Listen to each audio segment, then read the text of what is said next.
Hi guys, welcome to Subhash Movie Reviews YouTube review channel. Here is the non-spoiler review of the film Save the Tigers season 3 Telugu web series review and rating. Samantha గారి మా ఇంటి బంగారం review ఇచ్చాను, check చేయండి. రేపు transfer త్రిమూర్తులు review కూడా ఇస్తాను.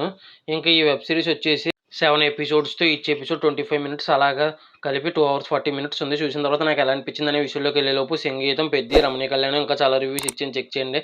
నా కంటెంట్ నచ్చితే లైక్ షేర్ సబ్స్క్రైబ్ చేసి నా కానీ పక్కనే ఉన్న గంట సింబల్ క్లిక్ చేసి నా ఛానల్ సపోర్ట్ చేయగలరు. వెబ్ సిరీస్ ఎలా అనిపించింది, story plot, plus points minus points rating ఇస్తాను కాబట్టి నా రివ్యూ చివరి వరకు చూడండి. ఇది సీజన్ 1 అయితే just okay, one time watchable అనిపించింది. సీజన్ 2 అయితే డీసెంట్ వాచ్ అనిపించింది. ఇది అయితే ఫస్ట్ ఎపిసోడ్, సెకండ్ ఎపిసోడ్ నచ్చలేదు. థర్డ్, ఫోర్త్, ఫిఫ్త్ అయితే వన్ టైం వాచబుల్ అనిపించింది. సిక్స్త్ ఎపిసోడ్, సెవెంత్ ఎపిసోడ్ అయితే మాత్రం డీసెంట్ వాచ్ అనిపించింది. ఇంకా ప్లస్ పాయింట్స్ విషయానికి కనుక వస్తే ప్రియదర్శి, చైతన్య కృష్ణ, అభినవ్ గోమటం, జోర్దార్ సుజాత, దేవి అని శర్మ, పావని గంగిరెడ్డి అందరూ యాక్టింగ్ బాగుంది. ఇంకా అభినవ్ గోమటం గారి డెలివరీ కొద్దిగా బాగుంది.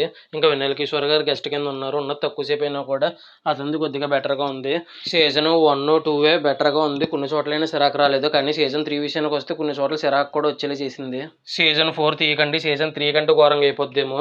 ఇంక ఈ వెబ్ సిరీస్కి ఫైనల్గా మైనస్ పాయింట్స్ వచ్చేసి కొన్ని చోట్ల మెప్పించింది, కొన్ని చోట్ల మెప్పించలేదు అన్నట్టుగా ఓకే కింద అనిపించింది. ఫైనల్గా రేటింగ్ వచ్చేసి 3.5 అవుట్ ఆఫ్ రేటింగ్ అయితే వచ్చి అనిపించింది. మా ఇంటి బంగారం రివ్యూ ఇచ్చాను, చెక్ చేయండి. రేపు ట్రాన్స్ఫర్ త్రిమూర్తుల రివ్యూతో కలుద్దాం. Thanks for watching. Jai Hind, signing off, bye bye.